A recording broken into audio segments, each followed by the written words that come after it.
Muito bom dia, senhores vereadores, presidente Marcos Ferreira, público que nos assiste presente aqui nesta sessão, telespectador.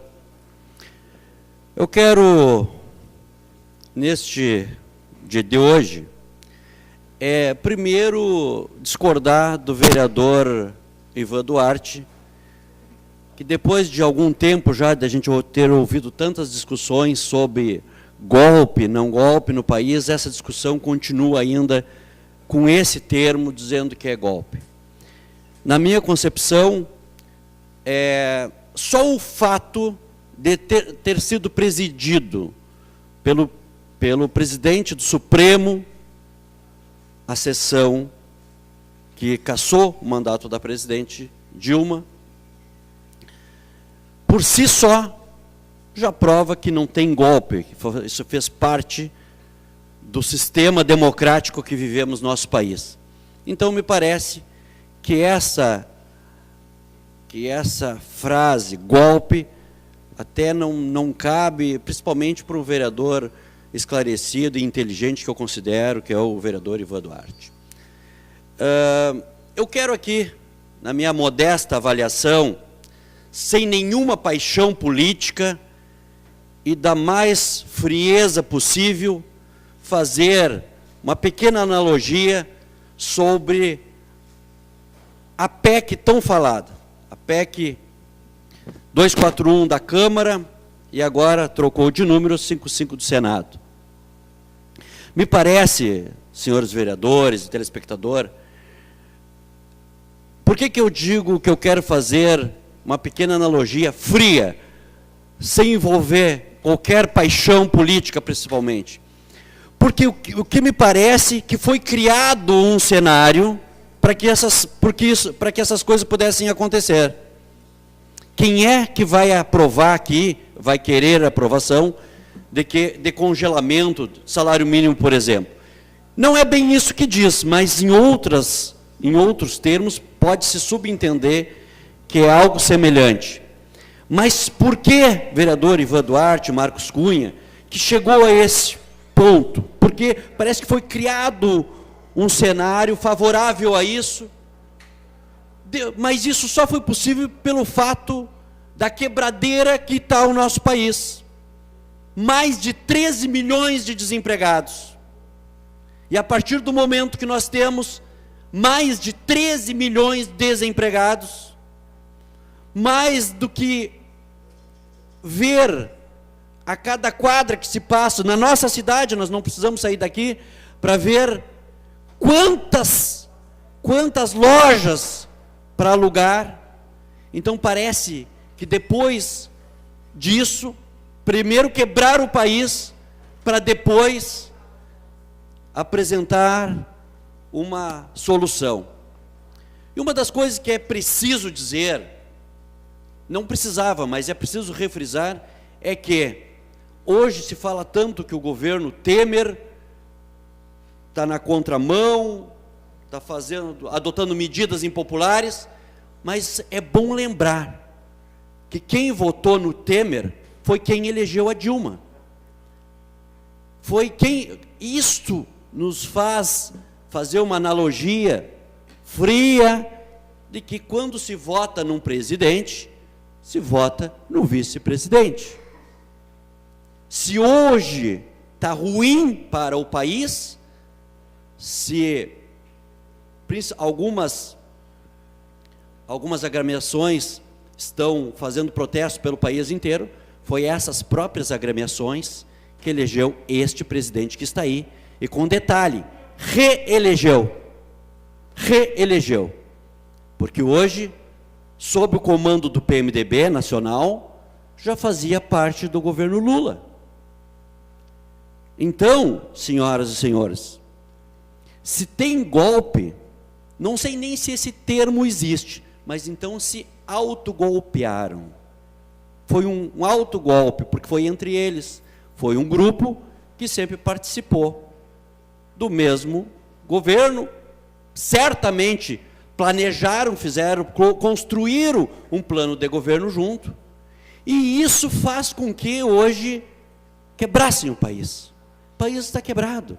é que, graças a Deus, o nosso país é um país muito rico e de um povo trabalhador. Mas o número de desemprego é muito alto. E aí nos preocupa todos os outros setores. E aí aproveitam esse cenário para também fazer a dita reforma da Previdência, que é outra preocupação.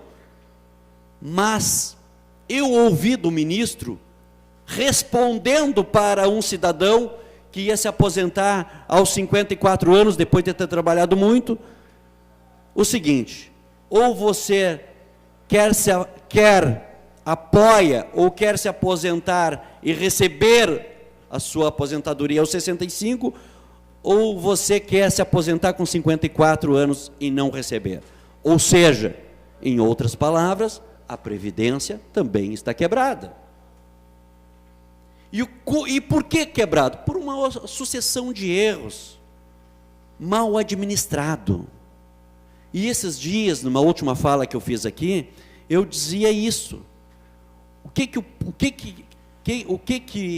me leva a pensar que o povo brasileiro está pensando mais em alguém administrador do que alguém político. E temos aí, dei o exemplo do prefeito de São Paulo. Hoje as pessoas estão mais preocupadas em ver aquele que tem capacidade administrativa do que aquela fala fácil, daquele discurso pronto, com frases de efeitos. Não é mais isso. Parece que os marqueteiros vão perder espaço, porque a partir do momento que o povo se dá conta de que a situação é muito mais complexa, gente, e é a administrativa. Tem que ser um bom administrador, porque, por exemplo, administrar Pelotas, administrar a nossa cidade, é como se fosse administrar uma empresa com 8.000 funcionários. E isso exige muita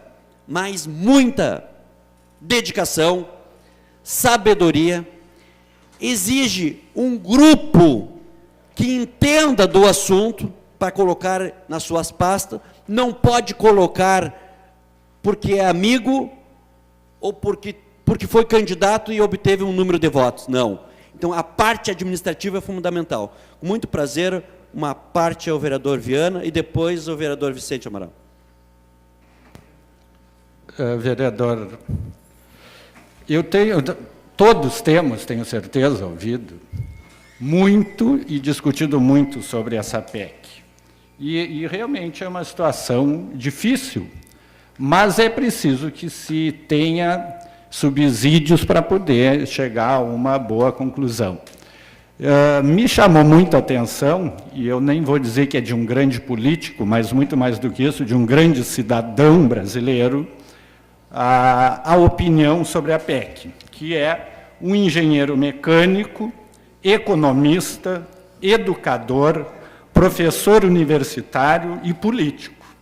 Foi ministro da Educação, foi governador de Estado, hoje é senador, Cristóvão Buarque. E ele disse que entende que estão vendendo ideias erradas sobre a PEC.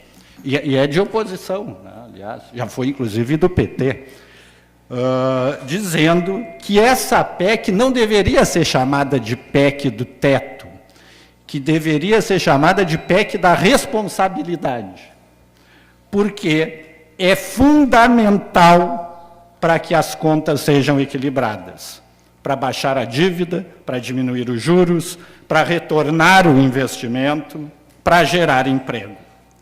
E ele diz ainda, como muitos têm dito, e como eu entendo também, que essa PEC não retirará dinheiro da educação e da saúde. Ela fixa um teto orçamentário, enfim.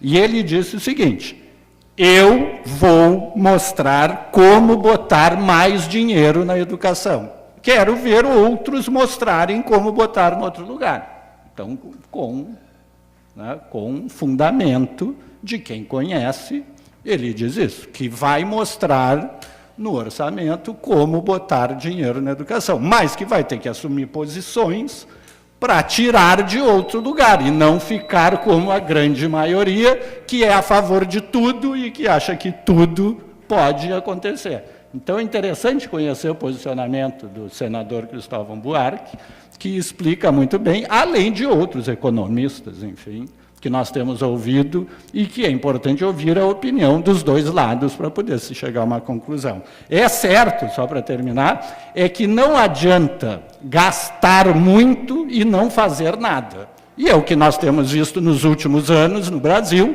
que os governos gastaram muito e não fizeram nada. Só para terminar mesmo, no último ano, a Pátria Educadora, que gastou tanto para fazer essa propaganda, tirou da educação 10 bilhões e 500 milhões. 10 bilhões e 500 milhões foram tirados da educação, ou seja, não foram aplicados e estavam no orçamento. E as universidades sentiram, os programas de bolsa sentiram, o FIES sentiu, enfim, toda a cadeia da educação sentiu e ficou por isso mesmo. Então, o importante é gastar bem. Se é preciso retornar investimento, se é preciso voltar a muitas coisas, para que, se no futuro se tenha condições de voltar maiores investimentos, é preciso, e nós todos tenho certeza que sabemos muito bem como é que é em casa. Se nós gastarmos mais do que ganhamos, toda a família vai sofrer por muitas gerações. E se nós economizarmos e soubermos também limitar os gastos e aplicar efetivamente o que é preciso, nós teremos um futuro melhor. Obrigado, vereador Viana. Permite uma partezinha, vereador Vicente e vereador Valdomiro. Seja breve, vereador, porque nosso tempo está se esgotando. Em primeiro lugar, gostaria de parabenizar, compactuo com a tua ideia, que o golpe, se foi dado, foi pelo próprio governo, e dizer que eu fui mal interpretado de propósito, realmente. Que eu disse que o Lula podia ter substituído a Dilma no segundo mandato, foi o primeiro. No segundo, como fizeram aqui com o Olívio, tiraram o Olívio e botaram o Tarso, quando interessava. Então, não falei bobagem se fala quando alguém está com a mente bloqueada, fanática, que usa os óculos estrelados, que só quer enxergar alguma coisa. Então, dizer assim, podia ter usado. A Dilma foi uma laranja desse processo todo. Continuo afirmando isso. Obrigado. Obrigado, vereador Vicente. Para concluir, vereador Valdomiro, que preside o trabalho nesse momento. Então, eu penso que se nós tivéssemos hoje a economia estabilizada e se nós tivéssemos com um número negativo de desemprego, hoje nós não estávamos discutindo uma saída ou discutindo a PEC qualquer que seja. Muito obrigado, um bom dia.